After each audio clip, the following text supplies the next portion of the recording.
توحید-سنت.com اس web site پر ملاحظہ فرمائیے ممتاز علماء کرام کی تقاریر، درس قرآن و حدیث، اسلامی کتب کا وسیع ذخیرہ، فرقے باطلہ سے مناظرے اور بہت کچھ۔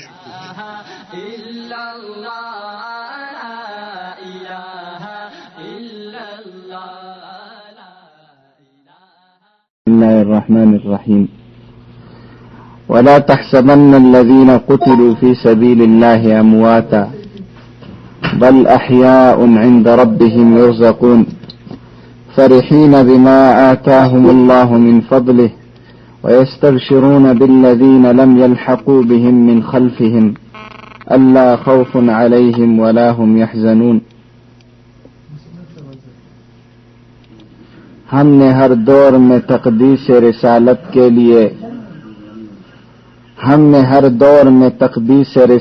کے لیے وقت کی تیز ہواؤں سے بغاوت کی ہے، چھوڑ کر سلسلہ رسم سیاست کا فسوں، فقط ایک نام محمد سے محبت کی ہے۔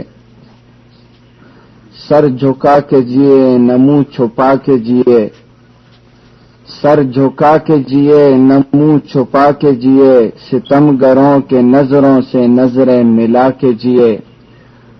راہ حق میں ایک دن کم جیے تو کیا ہوا، ہم ان کے ساتھ تھے جو مشعل جلا کے جیے۔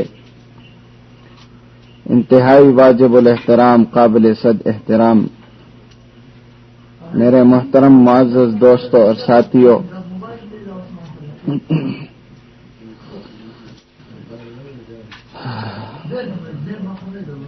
آج جس طرح آپ حضرات کو معلوم ہے کہ جامعہ علوم اسلامیہ علامہ بنوری ٹاؤن کے اساتذہ کو دشمنوں نے شہید کر دیا ہے، اور اس سے پہلے جامعہ کے بہت سارے اساتذہ شہید ہو چکے ہیں۔ حضرت مولانا حبیب اللہ مختار شہید رحمۃ اللہ علیہ سے لے کر حضرت مولانا یوسف لدھیانوی شہید جیسے علماء اور حضرت مولانا سعید احمد جلال پوری جیسے علماء اور حضرت مولانا عبد المجید دین پوری کو، حضرت مولانا مفتی محمد صالح صاحب کو رحمہم اللہ، آج انہیں شہید کر دیا گیا ہے۔ اللہ رب العزت نے یقیناً ان علماء کرام کو ایک مقام بخشا اور ایک درجہ اور مرتبہ دیا ہے جس کو دنیا شہادت کے نام سے جانتی ہے۔ شہادت میرے خدا کی طرف سے ایک نعمت ہے، اور یہ نعمت ہر کسی کو ملتی نہیں۔ یہ نعمت اگر بزور بازو مل سکتی تو فرعون کو شہادت مل جاتی جس کے پاس اتنی قوت تھی۔ شہادت یقیناً خدا کی نعمت ہے، لیکن جس پہ خدا کا فضل ہو جائے، رب کا انعام ہو جائے، شہادت صرف اسے ملتی ہے۔ یہ نعمت ہر کسی کو نہیں ملتی۔ اگر کسی کے پاس پوری دنیا کی طاقت ہو، کسی کے پاس بڑی سی بڑی اور قسم قسم کی طاقتیں ہوں، وہ شہادت کو حاصل نہیں کر سکتا۔ یہ ایسا مرتبہ اور درجہ ہے کہ یہ درجہ اللہ رب العزت کے حکم سے حاصل ہوتا ہے، ہر کسی کو نہیں، صرف اللہ کے بندوں کو حاصل ہوتا ہے۔ پھر وہ علماء کرام جن کی پوری زندگی اللہ رب العزت کی دین کی خدمت کے لیے صرف ہو، یقیناً ان کو یہ انعام ملنا چاہیے کہ اللہ رب العزت انہیں شہادت کی موت دے۔ اور یہ کسی سے ڈکی چھپی بات نہیں ہے کہ جتنے علماء ہمارے شہید ہوئے ہیں ان کے خون کے قطرے قطرے سے ایسے مجاہد اور ایسے کمانڈر پیدا ہوئے کہ پوری دنیا نے ان کے عظمت کو، ان کے شان کو جانا ہے۔ اور ہمارا جامعہ علامہ محمد یوسف بنوری ٹاؤن، جو علامہ بنوری رحمت اللہ تعالی علیہ کے اخلاص کی وجہ سے اللہ رب العزت نے اس جامعے کو، یہاں کے علماء کو، یہاں کے طلباء کو کس انداز میں میرے خدا نے قبول کیا ہے۔ یہاں کا جو فارغ التحصیل عالم ہو، آپ اگر دیکھیں گے وہ اپنے علاقے میں اتنا کام کرتا ہے کہ پوری دنیا حیران رہ جاتی ہے کہ یہ ایک شخص اتنا کام کس طرح کر رہا ہے۔ یہاں کے بڑے بڑے اساتذہ اور علماء اپنے سر پہ تاج شہادت سجا کے دنیا کو بتاتے ہیں کہ یہ علامہ بنوری رحمت اللہ تعالی علیہ کا اخلاص تھا کہ آج ہمارے سر پہ تاج شہادت ہے، یہاں کے طلباء کے سر پہ تاج شہادت ہے، یہاں کے علماء کے سر پہ تاج شہادت ہے، اور یہ شہداء مردے نہیں ہے، یہ زندہ ہے۔ یہاں سے تعلق علامہ جلال پوری کا تھا، میرے خدا نے اسے شہادت دی۔ یہاں سے تعلق مولانا اعظم طارق شہید کا تھا، میرے خدا نے اسے شہادت دی۔ یہاں سے تعلق مولانا یوسف لدھیانوی شہید کا تھا، میرے خدا نے شہادت دی۔ اس جامعے سے تعلق مولانا مفتی جمیل شہید کا تھا، میرے خدا نے شہادت دی۔ یہاں سے اس جامعے سے تعلق مولانا عبد المجید دین پوری شہید کا تھا، میرے خدا نے شہادت دی۔ اس جامعے کے ساتھ تعلق مولانا مفتی محمد صالح کا تھا، میرے خدا نے شہادت دی۔ اور جس کا تعلق اس جامعے کے ساتھ ہوگا اس کے سر پہ تاج شہادت سجایا جائے گا، اس لیے کہ یہ جامعہ اخلاص پہ بنا ہے، یہ جامعہ اخلاص پہ بنا ہے، اس کا بنیاد اخلاص ہے، اور اس کے بانی علامہ بنوری رحمت اللہ تعالی علیہ، جس کو پوری دنیا آج جانتی ہے اور جس کے اخلاص کو پوری دنیا آج جانتی ہے، اور اس کے اخلاص کی وجہ سے اس جامعے کو، یہاں کے علماء کو، یہاں کے طلباء کو پوری دنیا احترام کے نظر سے دیکھتی ہے۔ یہ علامہ بنوری کا اخلاص ہے کہ آج اتنے بڑے بڑے علماء کے سر پہ تاج شہادت سجائے جاتے ہیں۔ رب کعبہ کی قسم، یہ ناکامی نہیں ہے، یہ کامیابی ہے۔ اگر گولیاں علامہ اعظم طارق پہ چلے پھر بھی کامیابی ہے، اگر گولیاں مولانا یوسف لدھیانوی شہید پہ چلے پھر بھی کامیابی ہے، اگر گولیاں مولانا عبد المجید دین پوری پہ چلے پھر بھی کامیابی ہے، اگر گولیاں مولانا مفتی صالح شہید پہ چلے پھر بھی کامیابی ہے۔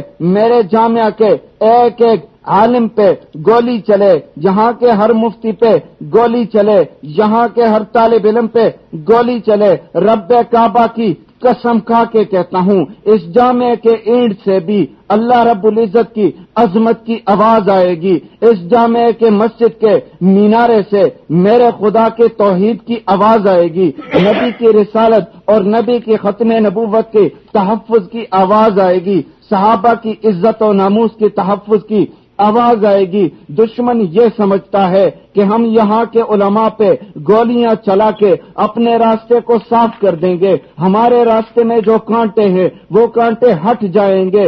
یہ دشمن کی بھول ہے، یہ دشمن کی بھول ہے کہ یہ راستہ صاف ہو جائے گا۔ عبد المجید دین پوری شہید آج دنیا سے رخصت ہوئے، لیکن آج اس کے ہر شاگرد کے سر پہ عبد المجید دین پوری کی پگڑی ہے، آج ان کے ہر محب کے سر پہ عبد المجید دین پوری شہید کی پگڑی ہے۔ انشاءاللہ ہم عہد کرتے ہیں اگر عبد المجید دین پوری شہید دنیا میں نہیں ہے، اس کے خادم اور غلام دنیا میں موجود رہیں گے۔ اور شہادت میرے خدا کی طرف سے ایسی نعمت ہے کہ میرا خدا اس کے نام کو مضبوط کرنے کے لیے اسے شہادت دے دیتا ہے تاکہ روز قیامت تک اس کا نام زندہ رہے، روز قیامت تک اس کے علمی خدمات زندہ رہے، روز قیامت تک لوگوں کے دلوں میں اس شہید کی محبت رہے۔ اس لیے میرا خدا اسے شہادت کی نعمت دے دیتا ہے، اور وہ شہید اللہ کے دین پہ اپنی جان کو نچاور کر کے دنیا کو بتاتا ہے کہ یہ دین اتنا مہنگا ہے کہ اس پہ بڑے بڑے علماء کی جانیں چلی جائے کوئی پرواہ نہیں ہے، لیکن اس دین کی رسی کو چھوڑنا نہیں، اس دین کے رسی کو چھوڑنا نہیں، اس راستے کو دشمن کے لیے نہیں چھوڑنا۔ دشمن اگر گولی چلائے، اگر حملے کرے، بم چلائے، یہ علماء ایسے سیسا پلائی ہوئی دیوار بن جائے کہ دشمن بھی ماننے پہ مجبور ہو جائے کہ میری گولیاں ختم ہو جائے گی، میرا اسلحہ ختم ہو جائے گا۔ ہاں، آج دشمن کو یہ چیلنج بھی ہے کہ تمہاری گولیاں ختم ہو جائے گی، تمہارا اسلحہ ختم ہو جائے گا، علماء حق کے سینے نہیں ختم ہو سکتے۔ ایک سینے پہ تم گولی چلاؤ، رب کعبہ کی قسم کھا کے کہتا ہوں 100 سینے حاضر ہو جائیں گے۔ ایک عالم کو شہید کر دو، 100 علماء پیدا ہو جائیں گے۔ آئے روز اہل سنت والجماعت کے علماء اور طلباء پہ گولی چلا کر انہیں شہادت سے ہمکنار کر کے دشمن یہ سمجھتا ہے کہ یہ علماء ختم ہو جائیں گے، علم حاصل کرنے والے طلباء ختم ہو جائیں گے، یہ مدارس ختم ہو جائیں گے۔ رب کعبہ کی قسم کھا کے کہتا ہوں یہ کفار ختم ہو جائیں گے، دین کے دشمن مٹ جائیں گے، نہ یہ دین مٹے گا نہ دین کے خاتم مٹیں گے۔ اور تم اپنی طاقت جو ہے، تم اپنی طاقت کو استعمال کر لو اور تم تجربہ کر لو۔ تم سے پہلے تمہارے باپ فرعون نے بھی یہ تجربہ کیا تھا، تم سے پہلے تمہارے باپ نمرود نے بھی یہ تجربہ کیا تھا۔ انہوں نے بھی علماء حق کو پکڑ پکڑ کے شہید کر دیا تھا، اور اس کو بھی یہ غلط فہمی تھی کہ یہ دین مٹ جائے گا، یہ علماء ختم ہو جائیں گے۔ لیکن وہ فرعون ختم ہوا، وہ نمرود ختم ہو گیا، علماء حق آج بھی الحمدللہ زندہ ہے، اور قیامت تک یہ زندہ اور تابندہ رہیں گے۔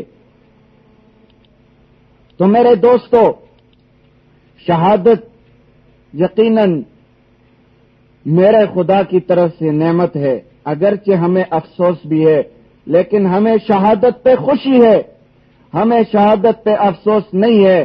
ہمیں افسوس ہے، ہمیں درد ہے، تو ایسے علماء کے اٹھ جانے کا افسوس ہے۔ ہمیں اگر درد ہے تو وہ ہمیں جدائی دے کے چلے گئے، ہمیں یہی درد ہے، باقی شہادت پہ ہمیں کوئی درد نہیں ہے، کوئی دکھ نہیں ہے۔ ہم الحمدللہ شہادت پہ خوش ہے، اور خدا سے خود بھی شہادت مانگتے ہیں کہ اللہ رب العزت اگر زندہ رکھے تو اس دین کی خدمت کے لیے زندہ رکھے، اگر موت دے تو اس دین پہ مر مٹنے کے لیے اللہ رب العزت ہمیں قبول فرمائے، اور ہمیں اللہ رب العزت شہادت کی موت دے دے۔ دوستو، اللہ رب العزت نے شہید کے لیے قرآن کریم کے اندر عجیب بات فرمائی جو پورے قرآن کے اندر کسی کے بارے میں نہیں ہے۔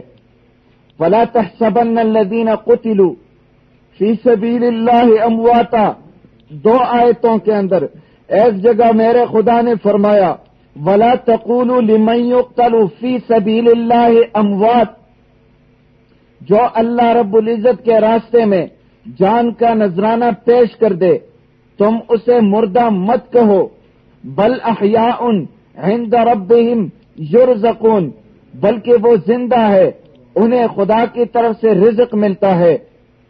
اور دوسری جگہ میرے خدا نے فرمایا ولا تقولوا نہیں، ولا تقولوا نہیں، میرے خدا نے فرمایا ولا تحسبن الذین، ولا تحسبن الذین، اس آیت میں میرے خدا نے فرمایا اسے مردہ مت کہو، یہاں فرمایا ان کے مردہ ہونے کا تصور بھی مت کرو، ولا تحسبن، اور پھر علماء اور طلباء جانتے ہیں کہ اللہ رب العزت نے ولا تحسب نہیں کہا، ولا تحسبو نہیں کہا، میرے خدا نے ولا تحسبن فرما کر یہ بتانا ہے کہ یہ جملہ تاکیدیہ ہے اور یہ تاکید ہے کہ وہ زندہ ہے. ولا تحسبن یہ تاکید ہے، تاکید. میرے خدا نے تاکید کا صیغہ بیان کر کے اور ثقیلہ کا صیغہ بیان کر کے، تاکید کا صیغہ بیان کر کے بتا دیا ولا تحسبن، ہرگز ہرگز ہرگز انہیں مردہ مت سمجھو، تصور میں بھی ان کا مردہ ہونا مت لاؤ. وہ زندہ ہے، میرے خدا کے ہاں انہیں رزق ملتا ہے. اور شہید کی موت جو ہے وہ ایسی موت ہوتی ہے، شہادت ایک ایسی بڑی نعمت ہے کہ اللہ رب العزت کے نبی نے شہادت کو خدا سے طلب کیا ہے کہ اللہ مجھے شہادت دے، اللہ مجھے شہادت دے، اللہ مجھے شہادت دے. 3 مرتبہ آقا علیہ الصلاۃ والسلام نے اپنے خدا سے شہادت کو طلب کیا ہے، اور نبی علیہ الصلاۃ والسلام کے اکثر صحابہ شہید ہو چکے ہیں. دوستو، شہادت انبیاء کو ملی ہے، شہادت علماء کو ملتی ہے، شہادت صحابہ کو ملی ہے، شہادت اس لیے علماء کو ملتی ہے. دوستو، انبیاء کے وارث علماء ہے، انبیاء کو شہادتیں ملی، علماء کو شہادتیں ملیں گی. صحابہ کے وارث علماء ہے، صحابہ کو شہادتیں ملی ہے، علماء کو شہادت کی نعمت ملے گی. تابعین کو شہادتیں ملی ہے، علماء کو شہادت ملے گی. تبع تابعین کو شہادت ملی ہے، علماء کو شہادت ملے گی. ائمہ کو شہادتیں ملی ہے، علماء کو شہادت کی نعمت ملے گی. ہاں ہاں ہاں، ہمارے متقدمین علماء کو شہادت ملی ہے، متاخرین کو بھی شہادت ملے گی. ہر عالم اللہ کے دین کے لیے اپنی زندگی کو قربان کرنے کو سعادت سمجھتا ہے، اللہ کے دین پہ اپنے مر مٹنے کو سعادت سمجھتا ہے. ہاں ہاں، آج اگر عبد المجید دین پوری شہید ہو چکا ہے، وہ زندہ ہے، پہلے بھی زندہ تھا، اب بھی زندہ ہے، اب بھی زندہ، تب بھی زندہ، پہلے بھی زندہ تھا، آج بھی زندہ ہے، وہ قیامت تک زندہ رہے گا. ہاں، عبد المجید دین پوری قیامت تک زندہ رہے گا، اور انشاءاللہ ان کے طلباء، ان کے شاگرد اور ان کے طلباء اور ان کے محبین اور ان کے غلام یہ عہد کرتے ہیں، عبد المجید دین پوری کے روح سے وعدہ کرتے ہیں کہ تیرا مشن انشاءاللہ قیامت تک زندہ رہے گا، تیرا مشن نہیں رکے گا، تیرا کام نہیں رکے گا، تیرا کاز نہیں رکے گا. تو پیچھے مشن اور کاز اور کام چھوڑ کے گیا ہے، پیچھے تیرے خادم اور غلام ہے، انشاءاللہ تیرے مشن کو پائے تکمیل تک پہنچائیں گے. اور دشمن نے علماء کو شہید کر کے یہ سمجھا تھا کہ یہ کاز اور یہ مشن رک جائے گا. الحمدللہ ہمارے کسی شہید اور کسی عالم کا کاز اور مشن رکا نہیں ہے. حق نواز جنگوی شہید سے لے کر علامہ اعظم طارق شہید اور علامہ علی شیر حیدری شہید تک ہمارا وہ کاز اور مشن بھی زندہ ہے. علامہ بنوری ٹاؤن کے علماء اور یہاں کے مفتیان کرام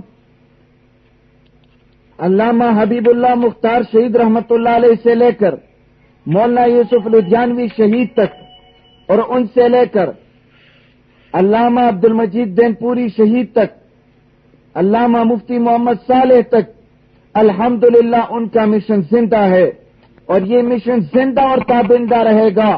اللہ اسے قیامت تک زندہ رکھے. دشمن کا انشاءاللہ نام و نشان مٹے گا. دشمن یہ سمجھتا ہے کہ یہ علماء، یہ طلباء اپنا بدلہ نہیں لے سکتے، لیکن اسے معلوم ہونا چاہیے یہ جس کے دین کے لیے کام کر رہے ہیں وہ تو بدلہ لے سکتا ہے، وہ تو بدلہ لے سکتا ہے.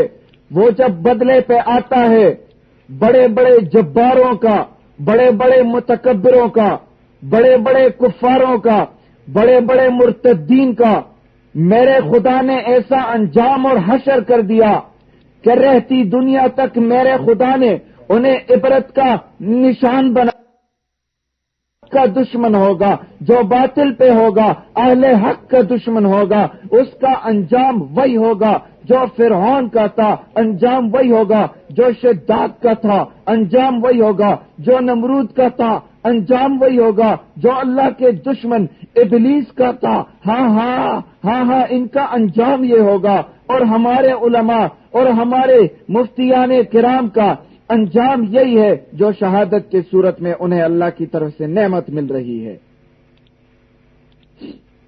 تمہیں تمہارا انجام مبارک، ہمیں ہمارا انجام مبارک، تمہیں کتے کی موت مبارک ہو اور ہمیں شہادت کی نعمت مبارک ہو، اور انشاءاللہ انشاءاللہ انشاءاللہ ان شہیدوں کا خون ایک دن رنگ لائے گا، انشاءاللہ رنگ لا رہا ہے، رنگ لا رہا ہے۔ تم نے علماء پہ گولیاں برسا کر، طلباء کرام پر گولیاں برسا کر یہ سمجھا تھا کہ یہ مدارس کا راستہ بھول جائیں گے، یہ مدارس کو چھوڑ دیں گے، یہ رب کے کلام کو چھوڑ دیں گے، پیغمبر کے فرمان کو چھوڑ دیں گے، لیکن وہاں علماء کی لاشیں رکھی ہوتی ہے، ان کا جنازہ ہو رہا ہوتا ہے، یہاں طلباء سر پہ کفن باندھ کر ان کے مشن اور کاز کے لیے عہد کرتے ہیں۔ اس سے بڑی کامیابی اور کیا ہو سکتی ہے، اور کیا ہو سکتی ہے؟ اللہ رب العزت ہمارے علماء کرام کو جنہیں شہادت کی نعمت ملی ہے، اللہ انہیں جنت الفردوس میں اعلیٰ مقام نصیب فرمائے، اور جو دشمنان اسلام ہے، دشمنان علماء ہے، اللہ انہیں دنیا میں عبرت کا نشان بنا دے، یقیناً آخرت میں انشاءاللہ ان کی پکڑ ہوگی اور انہیں پتہ چل جائے گا کہ دنیا کے اندر وہ اللہ کے ولیوں پہ، اس دین کے اماموں پہ جو گولیاں برسا رہے تھے، قیامت کے دن ان سے اس کا حساب کس طرح لیا جائے گا۔ دوستو، یقیناً دکھ اور افسوس کی بات ہے کہ علماء کرام اٹھ رہے ہیں، لیکن دوستو کبھی ہم نے سوچا ہمیں کیا کرنا چاہیے؟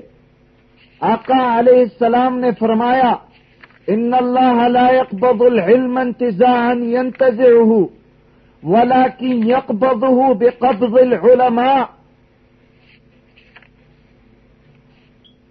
آقا علیہ السلام نے فرمایا کہ اللہ لوگوں کے سینوں سے دین کو نکال کر ختم نہیں کرے گا، بلکہ علماء کرام اٹھتے جائیں گے، یہ دین ختم ہوتا جائے گا، اللہ کے ولی اٹھتے جائیں گے، زمین جو ہے وہ اشرار سے بھر جائے گی، زمین ابلیسوں سے بھر جائے گی، زمین فرعونوں سے بھر جائے گی، زمین حمانوں سے بھر جائے گی، زمین شدادوں سے بھر جائے گی، زمین نمرودوں سے بھر جائے گی، زمین اللہ کے دشمنوں سے بھر جائے گی، اللہ کے ولی اٹھتے جائیں گے، قیامت کا عذاب آ جائے گا۔ یقیناً یہ اللہ کے عذاب کی طرف دعوت ہے جو علماء کرام کو شہید کر رہے ہیں، لیکن دوستو ہمیں سوچنا چاہیے، علماء دنیا چھوڑ کر جا رہے ہیں، بڑے بڑے علماء چلے گئے، کوئی رہنمائی والا نہیں ہوگا، ہمیں اللہ کے دین کا پھر پتہ نہیں ہوگا۔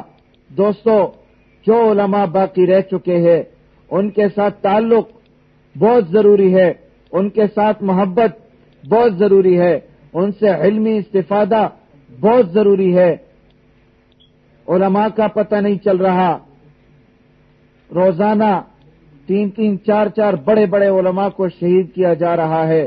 ایک ایک عالم اتنا قیمتی عالم ہے کہ اس کے مقابلے میں 100 آدمی بھی نہیں آ سکتے ہیں، 1000 آدمی بھی نہیں آ سکتے ہیں، وہ اتنا قیمتی ہے۔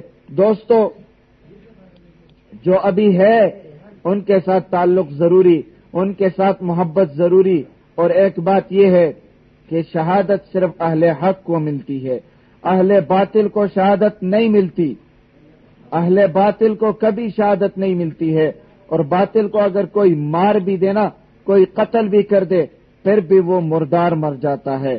شہادت صرف اہل حق کا شیوا ہے، شہادت کی نعمت اللہ نے صرف اہل حق کے لیے خاص کر دی ہے۔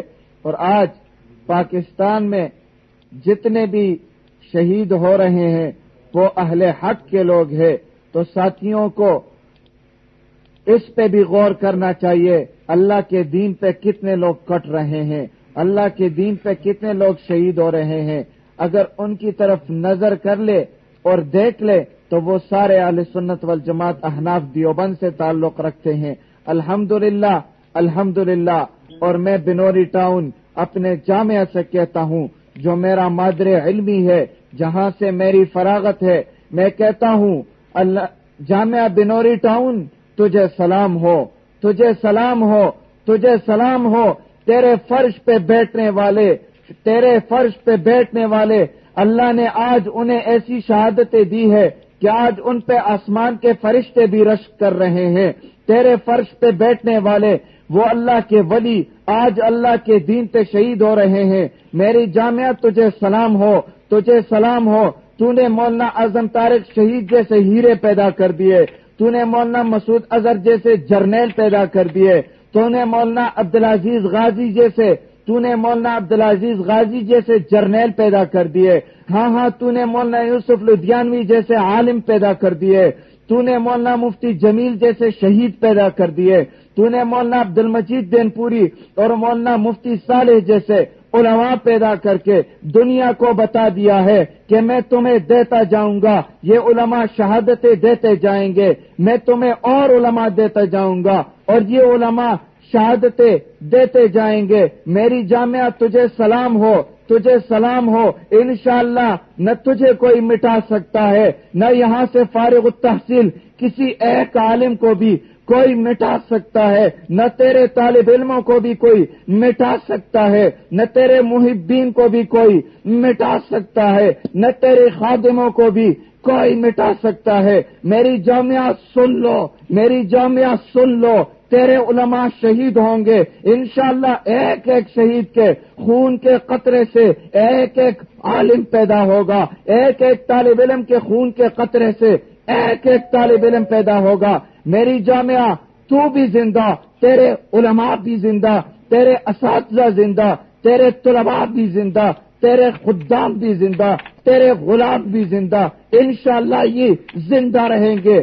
جامعہ تو بھی زندہ، قیامت تک زندہ، اور یہ علماء بھی زندہ، یہ دین بھی زندہ رہے گا۔ وآخر دعوانا الحمدللہ رب العالمین۔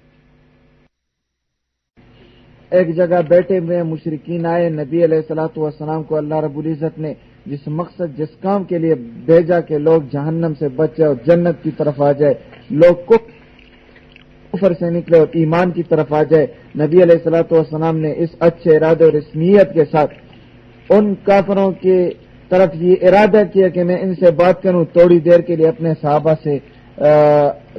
صحابہ کو چھوڑ دوں، ان سے بات کر دوں۔ اللہ رب العزت نے جبریل امین کو بھیجا، جاؤ میرے نبی پہ وحی نازل کر دو۔ وحی کیا ہے؟ وَلَا تَطْرُدِ الَّذِينَ يَدْعُونَ رَبَّهُمْ بِالْغَدَاةِ وَالْعَشِيِّ يُرِيدُونَ وَجْهَهُ وَلَا تَعْدُ عَيْنَاكَ عَنْهُمْ۔ اپنے چہرے، اپنے نگاہ کو صحابہ کے چہرے سے بھی نہیں ہٹانا۔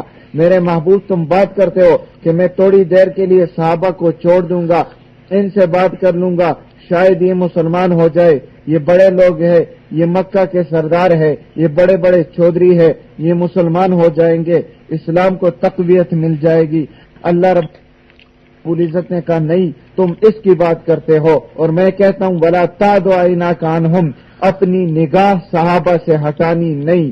یعنی ابو بکر کا چہرہ ہے، نگاہ نبوت ابو بکر کے چہرے پہ ہو، عمر کا چہرہ ہے، نگاہ نبوت حضرت عمر کے چہرے پہ ہو، حضرت عثمان کا چہرہ ہے، نگاہ نبوت حضرت عثمان کے چہرے پر ہو، حضرت علی کا چہرہ ہے، نگاہ نبوت حضرت علی کے چہرے پہ ہو، حضرت معاویہ کا چہرہ ہے، نگاہ نبوت حضرت معاویہ کے چہرے پر ہو۔ صحابہ بیٹھے ہوئے ہیں لیکن نگاہ نبوت صحابہ کے چہرے پہ ہونی چاہیے، اس لیے کہ صحابہ کی نگاہ نبوت کے چہرے پہ، نبوت کی نگاہ صحابہ کے چہرے پہ، ولا تعدوا عیناک عنہم، محبوب کافروں کی طرف دیکھنے کی ضرورت نہیں ہے، ان کے منحوس چہرے ہیں۔ اور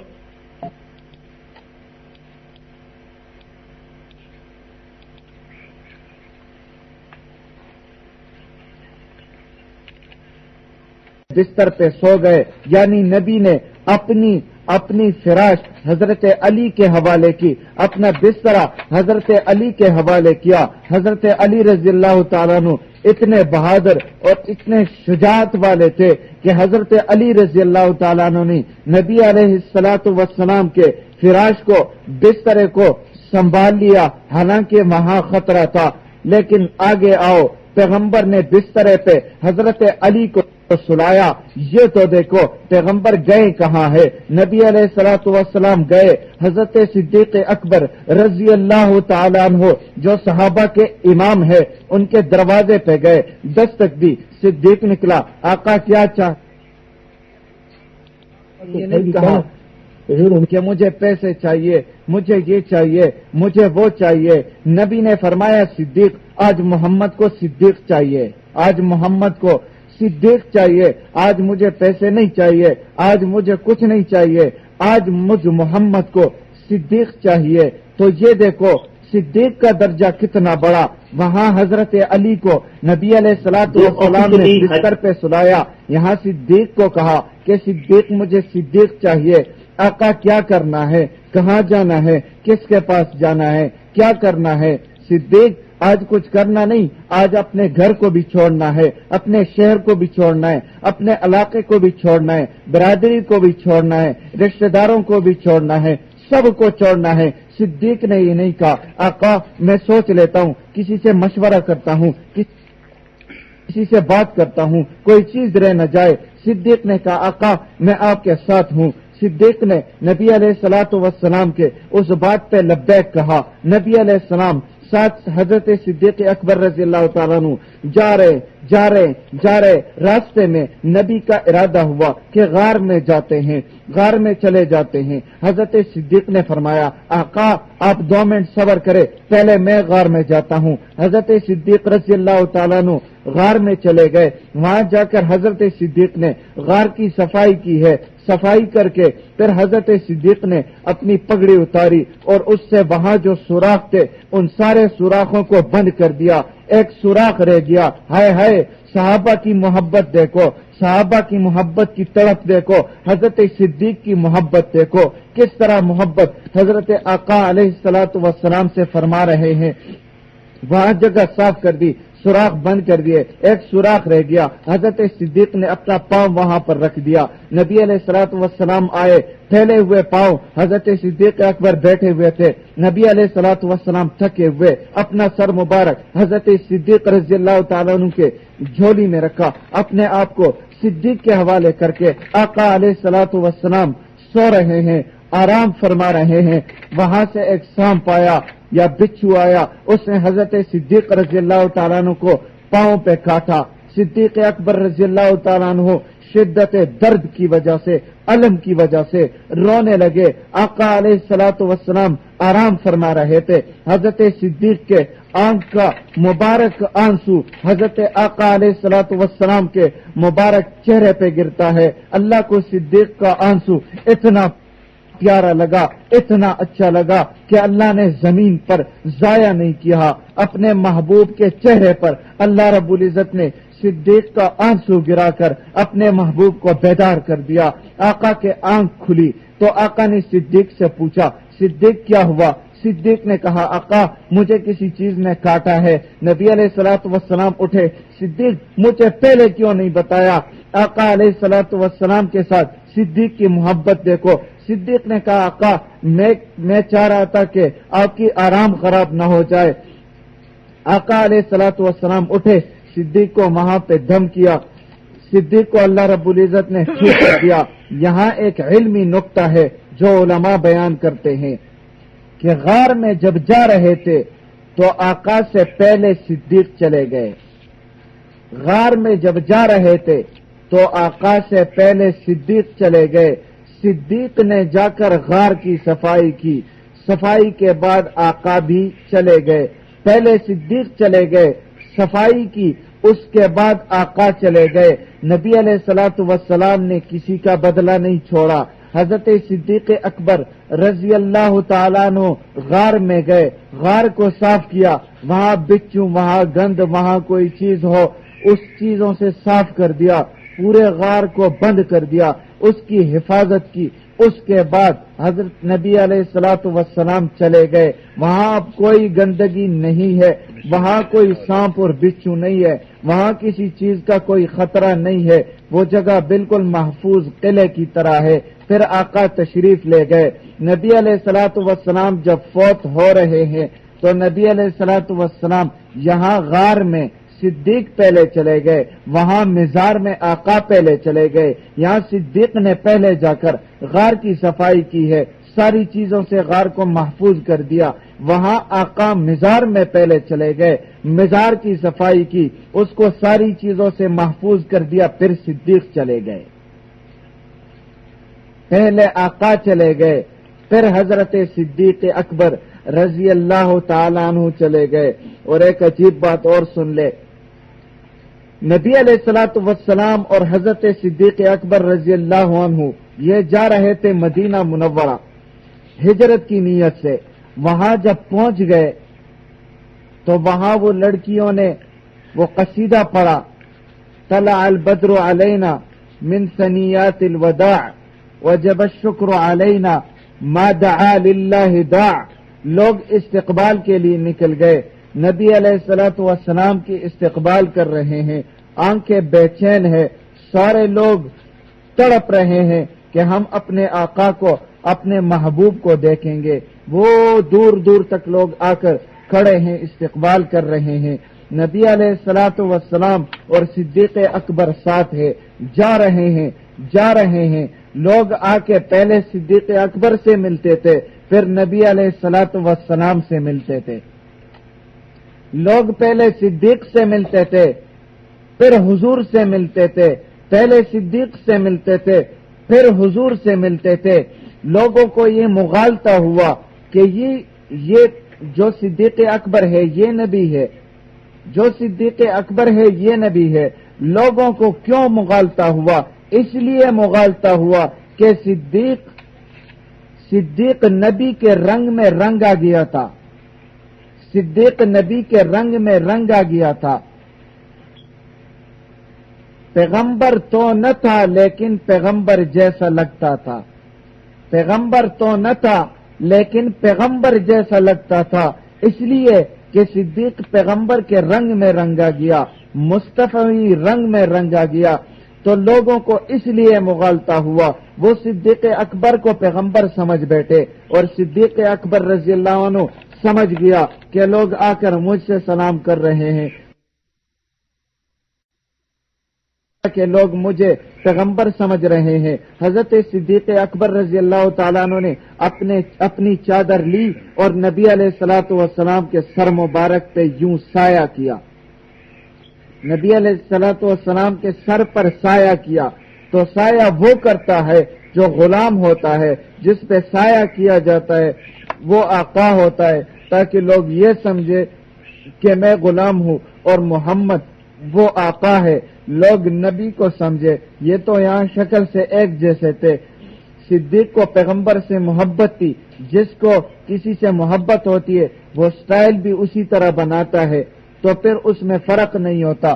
وہاں صدیق نے اپنے چادر کو لے کر نبی کے سر پہ کیا۔ تم نے کہا کہ نبی علیہ الصلوۃ والسلام شیعہ کہتے ہیں کہ نبی علیہ الصلوۃ والسلام نے ایک دن کہا کہ آؤ علی میں تجھے اپنے چادر میں لے لوں، آؤ حسین میں تجھے اپنے چادر میں لے لوں، آؤ حسن میں تجھے اپنے چادر میں لے لوں، آؤ فاطمہ میں تجھے اپنے چادر میں لے لوں۔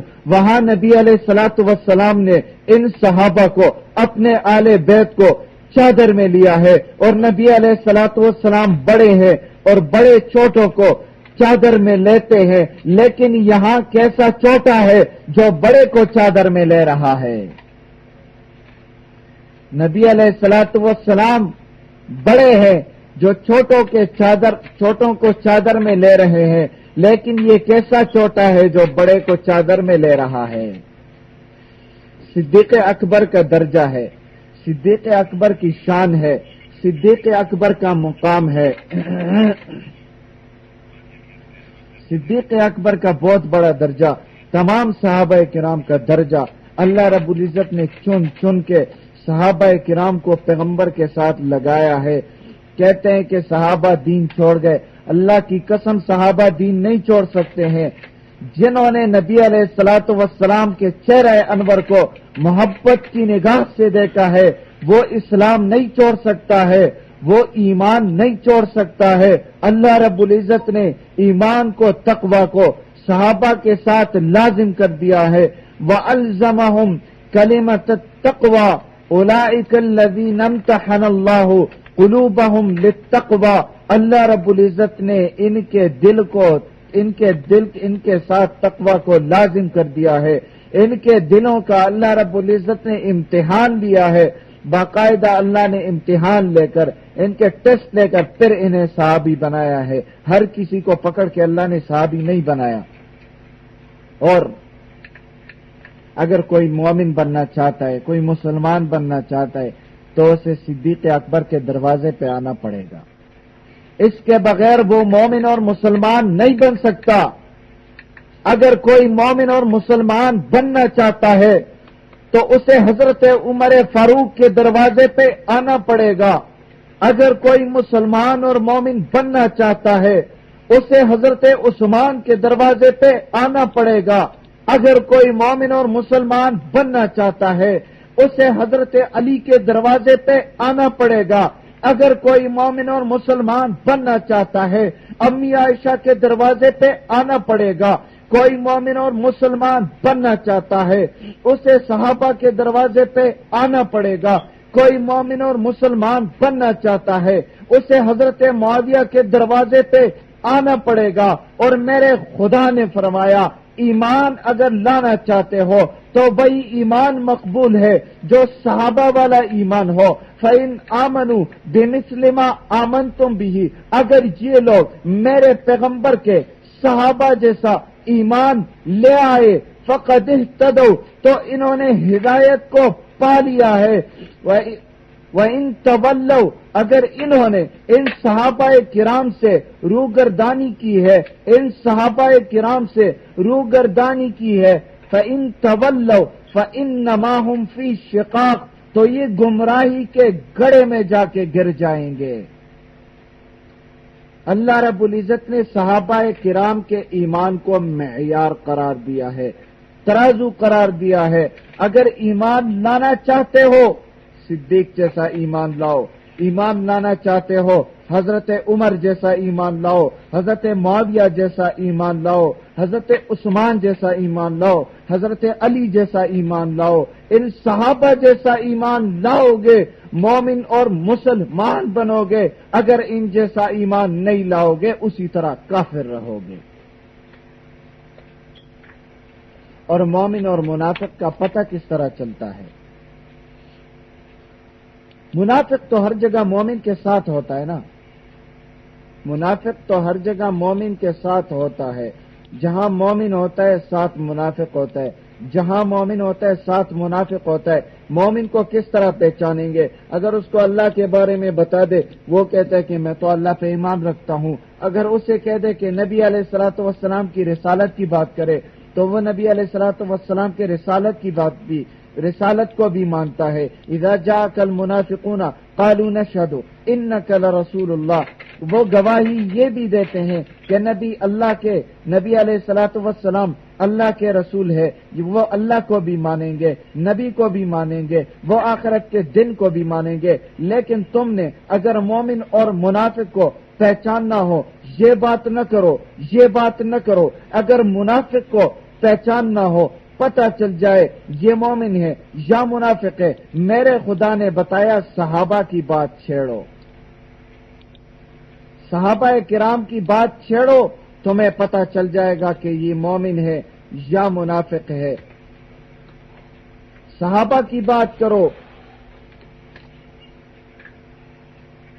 اللہ رب العزت نے فرمایا اگر یہ وَإِذَا قِيلَ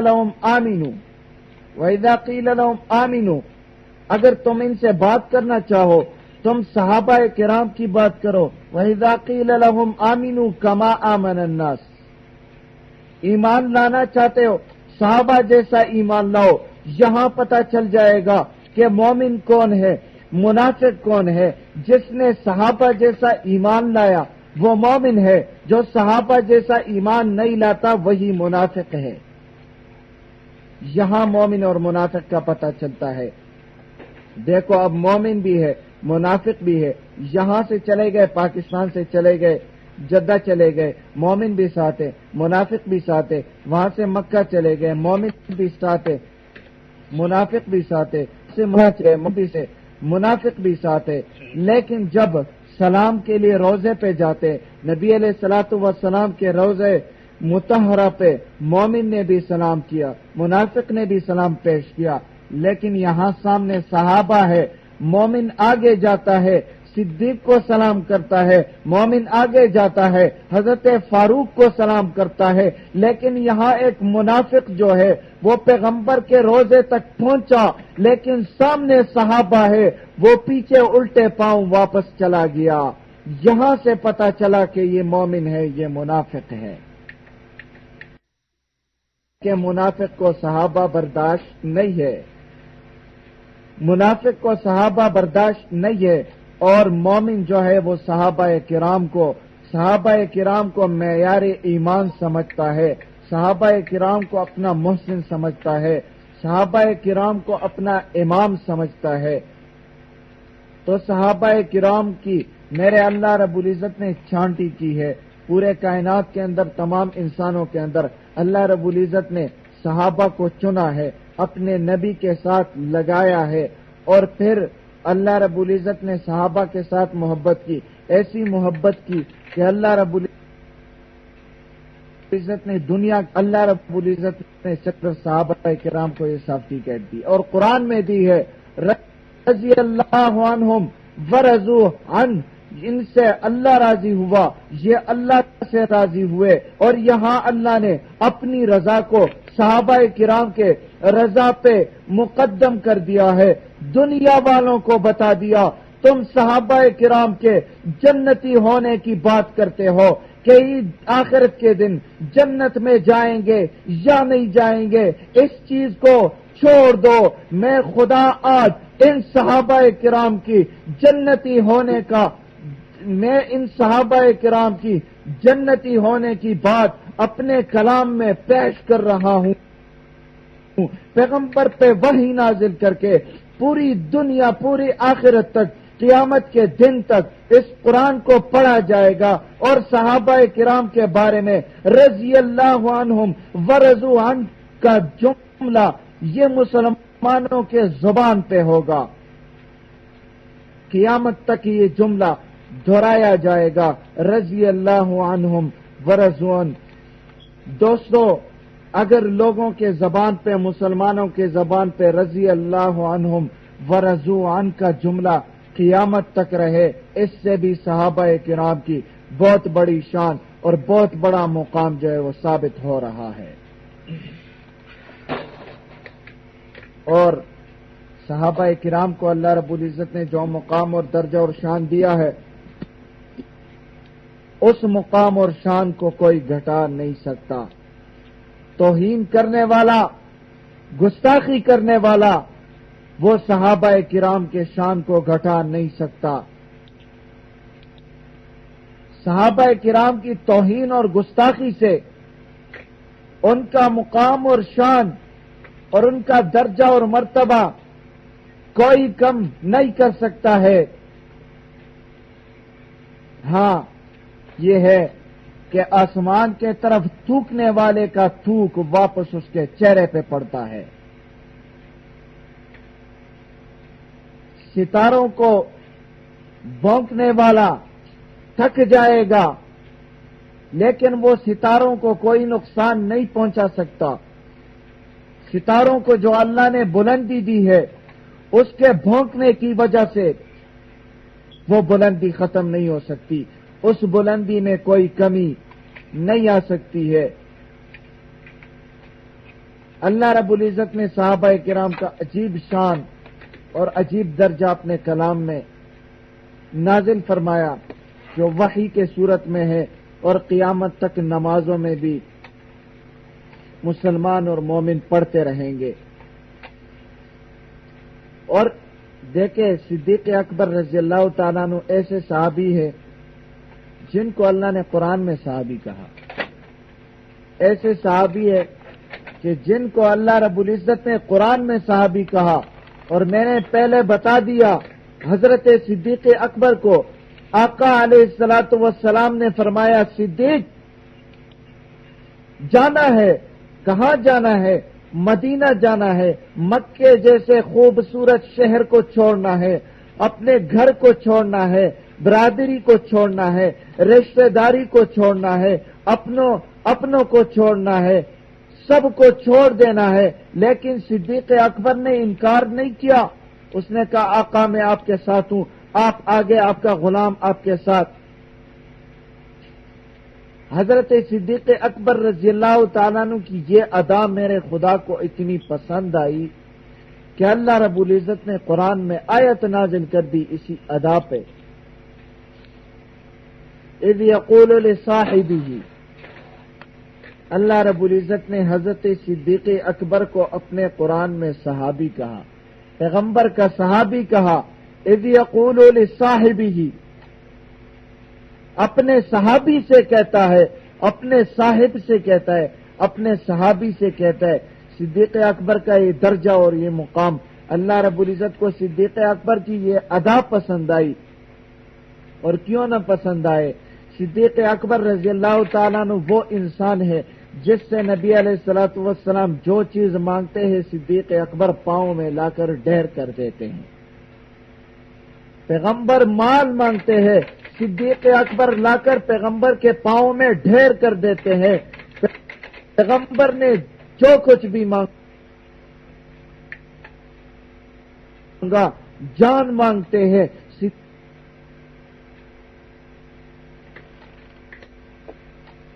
صدیق اکبر پاؤں مبارک میں ڈھیر نے خدمت میں پیش کر دی۔ آقا علیہ الصلوۃ والسلام نے جو کچھ مانگا، انسان ہے جو ہمیشہ نبوت کے ساتھ رہے۔ صدیق دنیا کی کوئی تاریخ، دنیا کی کوئی کتاب یہ ثابت نہیں کر سکتی کہ صدیق اکبر نے ایک مرتبہ بھی کسی بات میں پیغمبر کے سامنے انکار کیا ہو۔ دنیا کی کوئی تاریخ، کوئی کتاب، کوئی شخصیت یہ ثابت نہیں کر سکتی کہ صدیق اکبر رضی اللہ تعالی عنہ نے ایک ہی بات میں، خواہ دنیاوی بات کیوں نہ ہو، صدیق اکبر نے انکار کیا ہو۔ کہ صدیق اکبر نے انکار کیا ہو، ایک بات بھی کوئی ثابت نہیں کر سکتا۔ کبھی ایسا موقع نہیں آیا ہے۔ جب بھی آقا نے کوئی چیز مانگی ہو، صدیق اکبر نے لا کر آقا کے پاؤں میں ڈھیر کر دی ہے۔ یہ صدیق کی شان ہے، صحابہ کرام کی شان ہے جو میرے خدا نے اپنے کلام پاک میں ذکر کی ہے۔ اور آقا نے کیا فرمایا؟ آقا نے کیا فرمایا؟ لا تسبوا اصحابی فاذا رأيتم الذين يسبون اصحابی فقولوا لعنة اللہ علی شرکم۔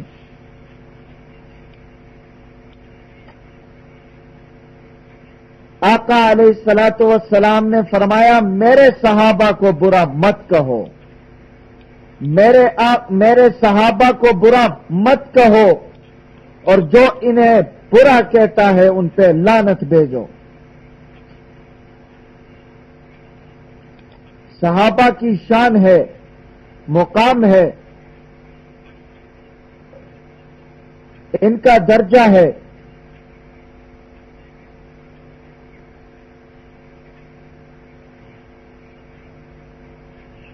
سارے صلاۃ والسلام کی ایک شان ہے، اور ساری دنیا اس پہ متفق ہے کہ آقا علیہ الصلاۃ والسلام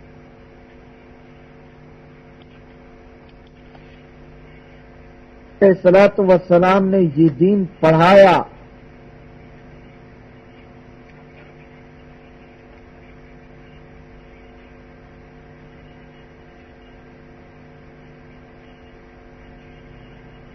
اللہ اور صرف پڑھایا نہیں، سمجھایا۔ نبی علیہ الصلوۃ والسلام نے اللہ کا دین آیا بھی ہے۔ اللہ کے نبی نے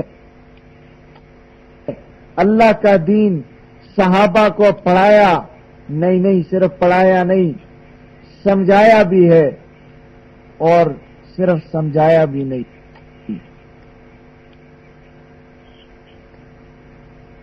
میری بات آواز آ رہی ہے؟ میری آواز نہیں آ رہی؟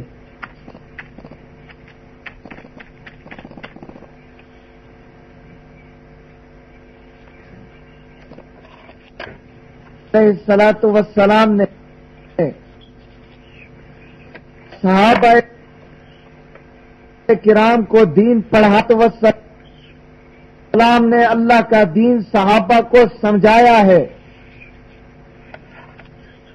صرف پڑھایا نہیں، سمجھایا بھی ہے، لیکن صرف سمجھایا نہیں۔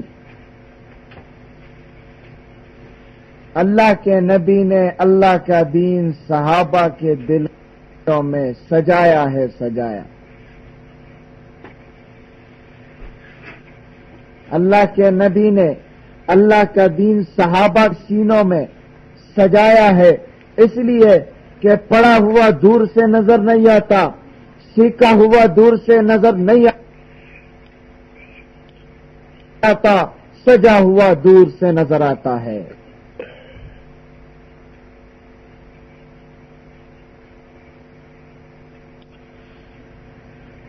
صحابہ کو سجایا، آنے لگے، لیکن نظر صرف مومنوں کو آنے لگے، صرف مسلمانوں کو آنے لگے، اور مسلمانوں نے، مومنوں نے جب صحابہ کرام کو سجا ہوا دیکھا وہ خوش ہونے لگے، لیکن کافر اور بے ایمان نے جب دیکھا وہ جلنے لگے، جل جل کے کالے ہونے لگے، جلنے لگے، اور ایسے جلے کے کالے ہونے لگے۔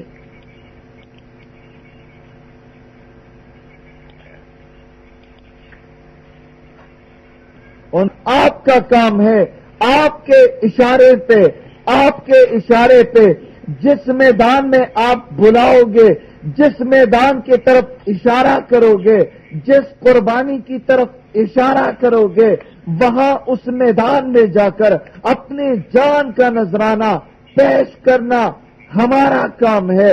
آقا نے اشارہ کیا، ہاتھ کا اشارہ، زبان کا اشارہ، انگلی کا اشارہ، پیغام بھیج کر اشارہ کیا، اور صحابہ نے خندق میں، تبوک میں، بدر میں، احد میں، یرموک میں، ہر میدان میں صحابہ نے جانیں کٹوا کر دنیا کو بتا دیا، ہمیں سجایا ہے، ہمیں پڑھایا ہے، ہمیں سکھایا ہے، ہمیں سمجھایا ہے محمد عربی علیہ الصلوۃ والسلام نے کہ تم ایمان لاؤ، اور پھر اس ایمان پہ اپنی جانوں کا نذرانہ پیش کر دو۔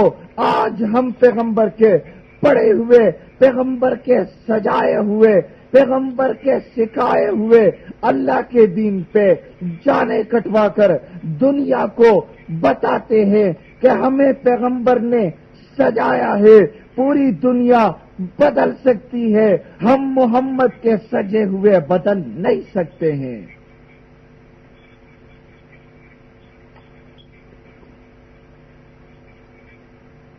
پوری دنیا بدل سکتی ہے، لیکن پیغمبر کے سجے ہوئے بدل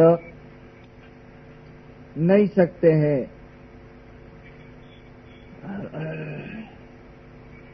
دیکھیں دنیا کے اندر ہر کسی کے پاس اپنا اپنا عہدہ ہوتا ہے، کوئی بادشاہ ہوتا ہے، کوئی وزیر ہوتا ہے، کوئی آرمی چیف ہوتا ہے، کوئی کیا ہوتا ہے، کوئی کیا ہوتا ہے، کوئی صدر ہوتا ہے، کوئی وزیر اعظم ہوتا ہے۔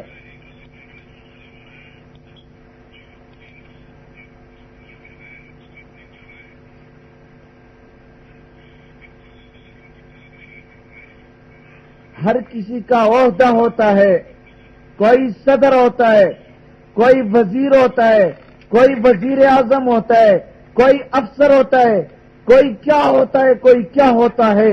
یہ دنیا کا طریقہ ہے، لیکن دنیا کے اندر یہ دنیا تو فانی ہے اور جانے والی دنیا ہے۔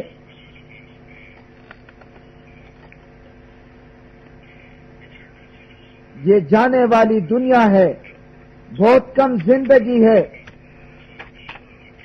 جن کے پاس عہدے ہیں ان سے ان کے عہدے چھین لیے جائیں گے، ان سے ان کے عہدے ختم کر دیے جائیں گے۔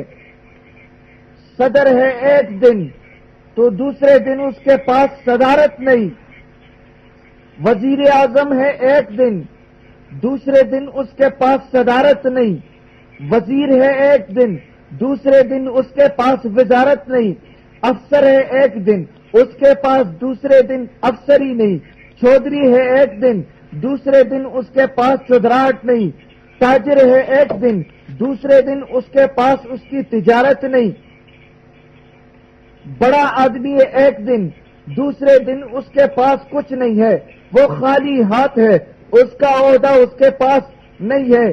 یہ دنیا کا طریقہ ہے، دنیا کے اندر یہی ہوتا ہے، عہدے ایک دن ہوتے ہیں دوسرے دن چھین لیے جاتے ہیں، لیکن میرے آقا نے اسی دنیا کے اندر صدیق کو صداقت کا وہ عہدہ دیا ہے کہ قیامت تک کوئی اس سے چھین نہیں سکتا۔ حضرت فاروق اعظم کو عدالت کا ایسا عہدہ دیا ہے، قیامت تک کوئی ان سے چھین نہیں سکتا۔ حضرت عثمان کو ذوالنورین ہونے کا ایسا عہدہ دیا ہے، قیامت تک اس سے کوئی چھین نہیں سکتا۔ حضرت حیدر کرار کو شجاعت کا وہ عہدہ دیا ہے، قیامت تک اس سے کوئی چھین نہیں سکتا۔ حضرت ابو ہریرہ کو فقاہت کا ایسا عہدہ دیا ہے، قیامت تک کوئی ان سے چھین نہیں سکتا۔ امی عائشہ صدیقہ رضی اللہ تعالیٰ عنہ کو فقاہت اور طہارت کا ایسا عہدہ دیا ہے، قیامت تک کوئی اس سے چھین نہیں سکتا۔ ہر کسی کے عہدے چھینے جاتے ہیں، ہر کسی کے عہدے ختم ہو جاتے ہیں، عہدے سے فارغ کر دیا جاتا ہے، لیکن صحابہ کرام کو آقا نے ایسا عہدہ دیا ہے کہ دنیا ختم ہو سکتی ہے، صدیق سے صداقت کوئی چھین نہیں سکتا، عمر سے عدالت کوئی چھین نہیں سکتا، عثمان سے سخاوت کوئی چھین نہیں سکتا، علی سے شجاعت کوئی چھین نہیں سکتا، معاویہ سے تدبر کوئی چھین نہیں سکتا، ابو ہریرہ سے فقاہت کوئی چھین نہیں سکتا، امی عائشہ صدیقہ سے طہارت کوئی چھین نہیں سکتا۔ دنیا بدل جائے گی، صحابہ کرام نہیں بدل سکتے۔ دنیا بدل جائے گی، صحابہ کرام بدل نہیں سکتے ہیں، اور ہم فخر سے کہتے ہیں ہمارے ہیں صحابہ، ہم فخر سے کہتے ہیں ہمارے ہیں صحابہ، واللہ ہمیں جان سے بھی پیارے ہیں صحابہ۔ ہم فخر سے کہتے ہیں ہم صحابہ کے غلام ہیں، صحابہ کے در کے چوکیدار ہیں، ہم صحابہ کے غلام ہیں، صحابہ کے در کے چوکیدار ہیں۔ اسلام کی عمارت کی بنیاد صحابہ ہے۔ دشمن یہ چاہتا ہے کہ اس بنیاد سے امت کا اعتماد اٹھ جائے تو پھر ہمیں عمارت گرانا آسان ہو جائے گا، لیکن یہ دشمن کی بھول ہے۔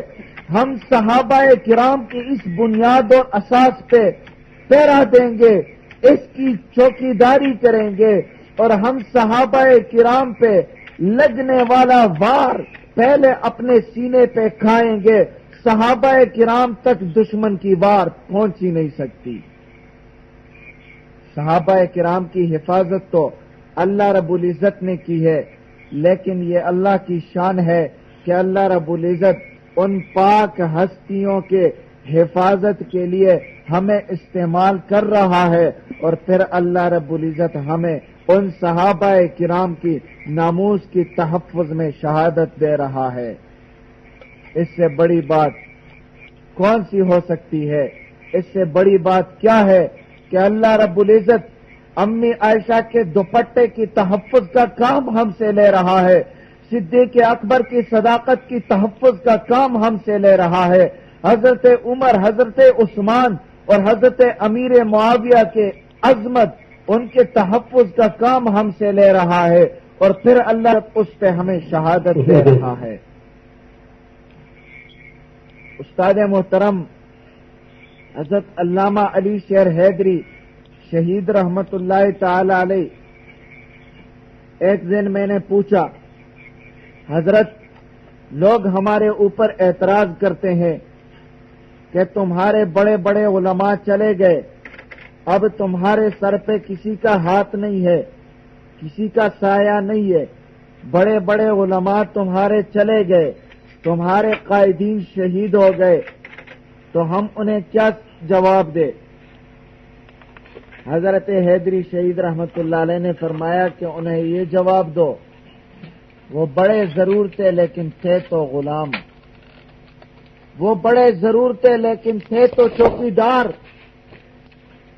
اور چوکیدار کا کام اندر دفتر میں بیٹھنا نہیں ہوتا، چوکیدار کا کام آرام سے اندر کمرے میں گھس کر بیٹھنا نہیں ہوتا، چوکیدار کا کام کمرے کا دروازہ بند کر کے اندر ڈبل بیڈ پہ بیٹھنے کا کام نہیں ہوتا، چوکیدار کا کام یہ ہوتا ہے جو بلڈنگ ہے، جو عمارت ہے، اس کی حفاظت کے لیے باہر حالات خراب ہوں گے، چوکیدار کھڑا رہے گا۔ ہم صحابہ کے در کے چوکیدار ہیں، صحابہ کے عمارت پہ، اس اسلام کے عمارت پہ پہرا دینے والے ہیں۔ دشمن صحابہ تک پہنچنا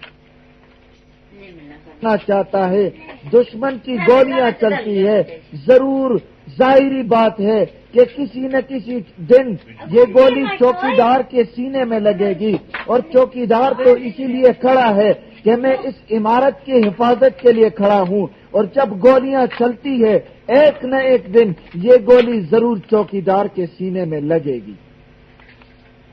چوکیدار کس طرح بچے گا؟ جب باہر گولیاں چلتی ہے اور چوکیدار گولیوں کی بارش اور بوچھاڑ میں کھڑا ہے تو چوکیدار پہ گولی لگے گی، ضرور چوکیدار پہ گولی لگے گی۔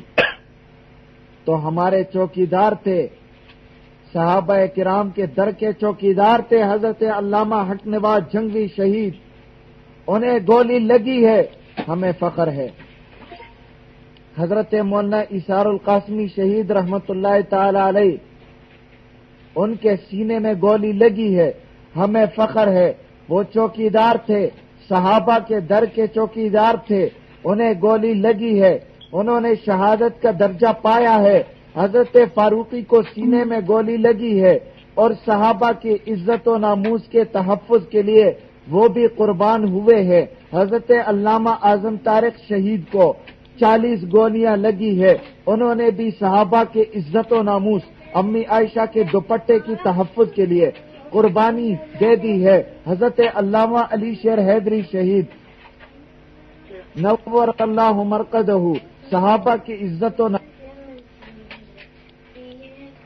ناموس کے لیے قربان، اس کے لیے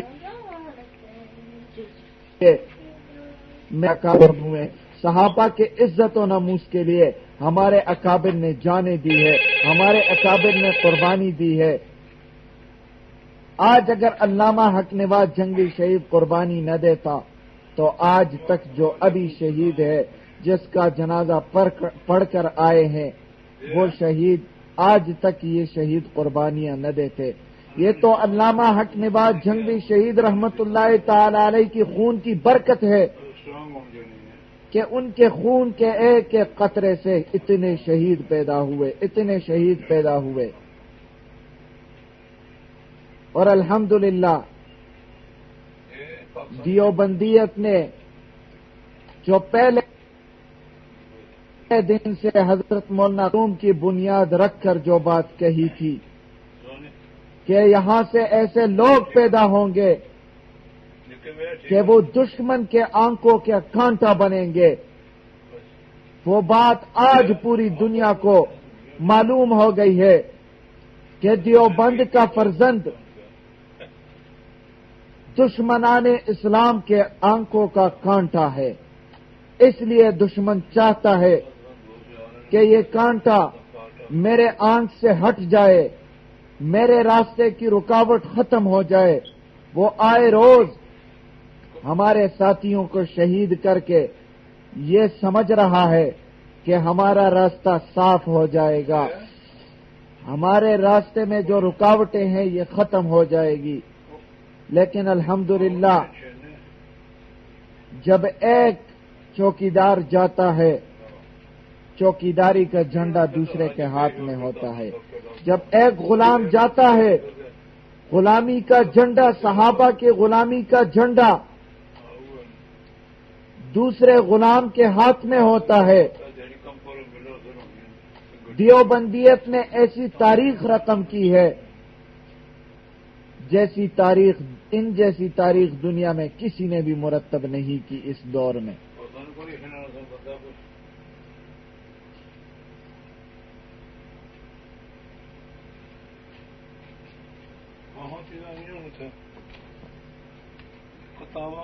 اگر وہ صحابہ کے توہین کا قائل ہو، صحابہ کا گستاخ ہو، اس شخص کا اسلام کے ساتھ کوئی تعلق نہیں ہے۔ اور جو مومن ہو، جس کے دل میں صحابہ کی محبت ہو اور جس کے دل میں صحابہ کی عظمت ہو، جو صحابہ کے شان کا قائل ہو، صحابہ کے عظمت کا قائل ہو، صحابہ کے ایمان کو معیار سمجھتا ہو، صحابہ کے ایمان کو ترازو سمجھتا ہو، وہ شخص کبھی صحابہ کے گستاخ کا حامی نہیں ہو سکتا۔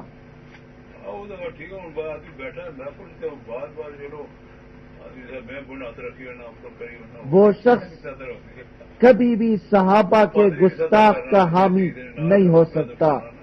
اور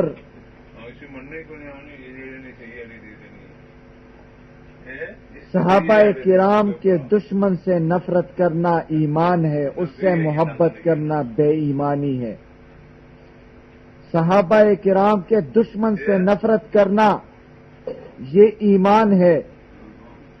صحابہ کرام کو جو گالی دیتا ہے یا جو صحابہ کرام کی توہین و تکفیر کرتا ہے، اس شخص کو جواب میرے خدا نے دیا ہے، اس شخص کو جواب میرے خدا نے دیا ہے اور انہی الفاظ میں دیا ہے۔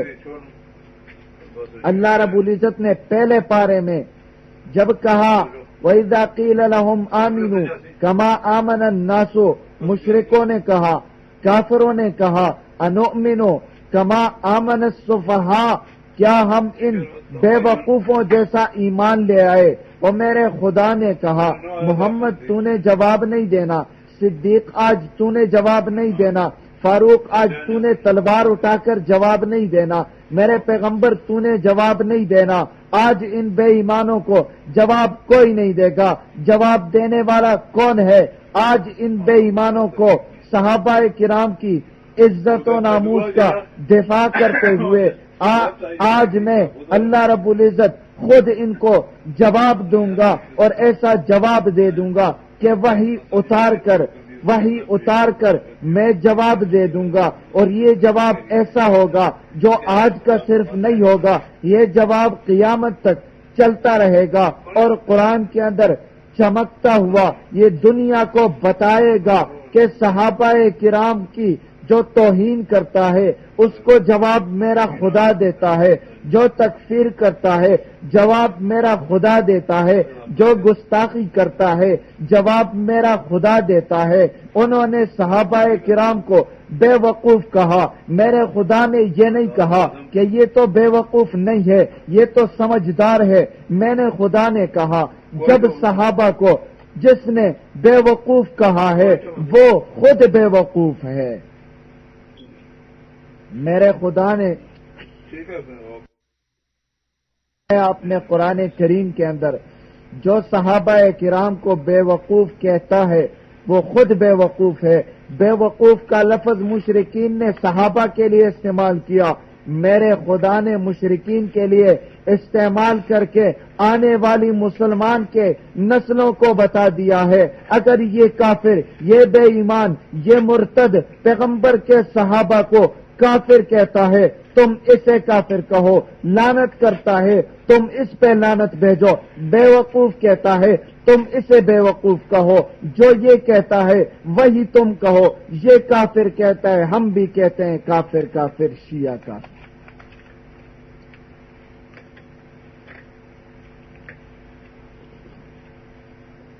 یہ میرے خدا نے قاعدہ بیان کر دیا کہ یہ صحابہ کرام پہ بھونکتا ہے تم اسے کافر کہو، صحابہ کو کافر کہے تم اسے کافر کہو۔ یہ جس الفاظ کے ساتھ صحابہ پہ تبرہ کرتا ہے تم بھی انہی الفاظ کے ساتھ انہیں جواب دو، انہیں جواب دو۔ میرے اللہ رب العزت نے ان کافروں بے ایمانوں مرتدوں کے تبرے کا جواب دے کر ان بے ایمانوں کے کفر اور ضلالت کو بتا دیا ہے کہ یہ اتنے بڑے کافر ہے، اتنے بڑے کافر ہے کہ چھوٹے کافر کو جواب میرا پیغمبر دیتا ہے، چھوٹے کافر کو جواب صدیق دیتا ہے، چھوٹے کافر کو جواب فاروق دیتا ہے۔ یہ اتنا بڑا کافر ہے، اتنا بڑا کافر ہے، اتنا بڑا کافر ہے کہ آج اس کافر کو جواب میں خدا خود دے رہا ہوں۔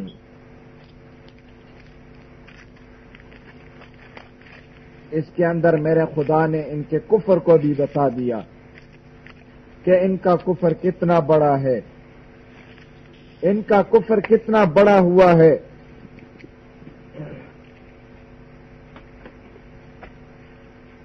حضرت علی رضی اللہ تعالیٰ عنہ سے محبت کا بہانہ بنا کر حضرت ابو بکر پہ بھونکنے والا مسلمان کیسے ہو سکتا ہے؟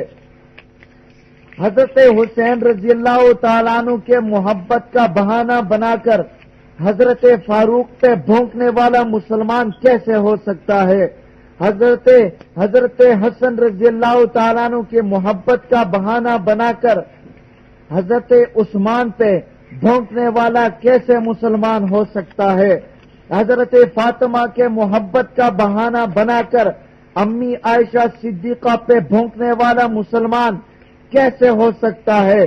اگر حضرت علی کو مانتے ہو، حضرت حسین کو مانتے ہو، حضرت حسن کو مانتے ہو، حضرت فاطمہ رضی اللہ تعالی عنہا کو مانتے ہو، پھر تمہیں صدیق کو ماننا پڑے گا، فاروق کو ماننا پڑے گا، عثمان کو ماننا پڑے گا، امی عائشہ کو ماننا پڑے گا، امیر معاویہ کو ماننا پڑے گا، اس لیے کہ ابو بکر بڑے ہیں، علی چھوٹے ہیں، عمر بڑے ہیں، علی چھوٹے ہیں، عثمان بڑے ہیں، علی چھوٹے ہیں، ابو بکر بڑے ہیں، حسن چھوٹے ہیں، ابو بکر بڑے ہیں، حسین چھوٹے ہیں، ابو بکر بڑے ہیں، فاطمہ چھوٹی ہے، ابو بکر بڑے ہیں، حسن چھوٹے ہیں، حضرت فاروق بڑے ہیں، حسن چھوٹے ہیں، حضرت عثمان بڑے ہیں، حسین چھوٹے ہیں، حضرت عائشہ بڑی ہے، حضرت فاطمہ چھوٹی ہے۔